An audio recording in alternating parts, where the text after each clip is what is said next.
წელს ბუნებრივი საღებავების გამოყენებით გადავწყვიტე რამდენიმე ფერში შემეღება კვერცხი. საკმაოდ საინტერესო ფერები გამოვიდა.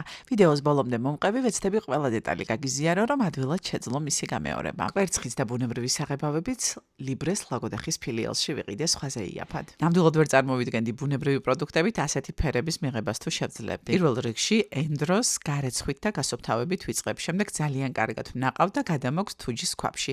ვასხამ წყალს, ისე რომ ენდრო კარგად დაიფაროს და ვდგამ დაბალ ცეცხლზე წამოსადუღებლად. გამოყენებამდე კვერცხს ვრეცხავ ძალიან კარგად სოდის დახმარებით. გარეცხილ კვერცხს ვათავსებ ქვაბში, ვასხამ საფერავს და ვდგამ ქურაზე. ვამატებ ძმარსა და შაქარს და ადუღებიდან 10 წუთი ვაჩერებ ცეცხლზე.